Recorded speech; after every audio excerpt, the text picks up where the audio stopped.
All right, I'm going to talk quite fast, as usual. All right, so I think the topic was building a better food system, and there's so much amazing work, which obviously you're getting a little bit of an insight to tonight, and you'll hear a lot more about tomorrow, but I'm going to talk about a couple of projects which are particularly dear to my heart at the moment. And there's another one, I didn't get to put up my updated slides, but there's a missing logo off here, which is the Australian Food Hubs Network, which links into all of this as well, but I might not be able to explain. So David kind of mentioned I came from a background in policy and in research, and then about the beginning of last year, I started sort of getting both inspired by what people are doing and also impatient and a strong sense of, right, we've got to get on with this, we've got to scale it up. How do we think strategically about what's actually needed to enable the kind of activity that we like to replicate more quickly and to be adapted by communities and local economies? So Eaterprises really is about how we can make things work for farmers and for eaters and for locally accountable businesses, because we think that food should be controlled by those people. Eaterprises is myself and Serenity, who is sitting around somewhere, and also Shuhan, and I'm not going to try and point out everybody in the room who's involved in these projects because it could take a long time. Some of the key things about this are that we think food should be controlled by farmers, eaters, local businesses.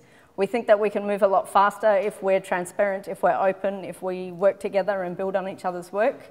That technology changes what's possible, and there's some incredible tools becoming available, and we can step up and think about how we use those, and that we learn best by doing.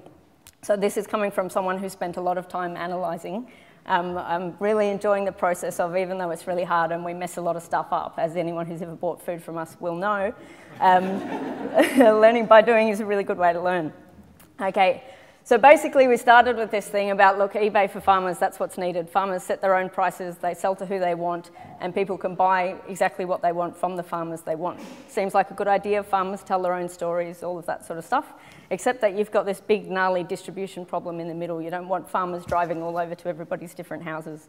So we started looking at how can we use redundant infrastructure and journeys. So take the most basic example. If we're driving from the farm back to the city, we can bring food back from the farm from farmers that we know that we've pre-sold on the internet. Seemed pretty easy, built a little Zencart website. That's me at the bottom there. Then we started going, okay, there's got to be a better way to do this. We started looking at other sites. Is there other software that we can use?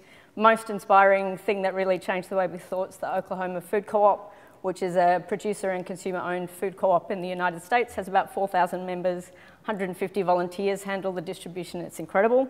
And the software that they developed is open source and has been picked up and used by lots of other communities. So mind-blowing inspiration. Come back to Australia, start discovering that actually this software administration problem is a problem for everybody, from Food Connect and Series Fair Food to Food Co-op to everybody struggling with this. But at the same time, the patterns of what they're struggling with are actually very, very, I won't say simple, but they're similar. You know, this kind of e-commerce is sort of running a business.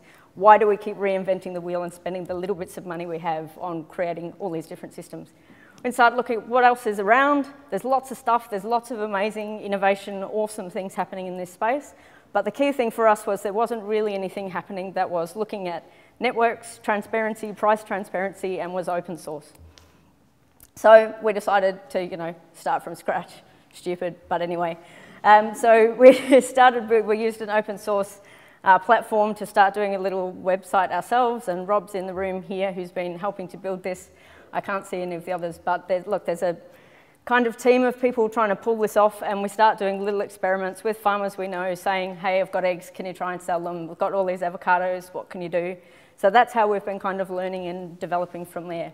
So the key to this is to say that, look, as Eaterprises, we've been experimenting and doing these small trials, but we're doing it in a way that the kind of model can be replicated and adapted in a whole lot of different ways, through buying clubs and food hubs, through coordinated pick-up and sale from farmers markets, box schemes, food processors. It's basically really thinking through the patterns of how that can happen. So what we're working towards at the moment is to be able to launch this for new users to try different distribution models and things by July of this year. I don't know, Rob, what do you reckon? Is that going to happen? Sure, we'll see. Also, the other thing that we've done around this is to try and set the groundwork for working differently together. We've established an open source foundation, so the Open Food Web Foundation, which we've given our software to, and Food Connect is doing the same thing. And So we've had contact from other people in other parts of the world also interested in doing the same thing. How do we actually build a community that's working together to improve the kind of software tools that we have available to us, rather than everybody starting from scratch? Lots of minds thinking together, and this is already starting to work as basically a bit of a magnet. You know, as this travels out around the world, we get contacted by people who say, hey, that's really cool, you know, and we've got some really exciting kind of partnerships coming up with that. Just very quickly, there's heaps to do, and there's lots of ways you can help. You know, we need money, we need people to buy food, we need people to talk about us, all of that sort of stuff. It's really exciting. I forgot to, food hubs. Food hubs are awesome at all sorts of scales, and yeah, there's going to be a website that's foodhubs.org.au, but don't go there now because it's the bane of our lives.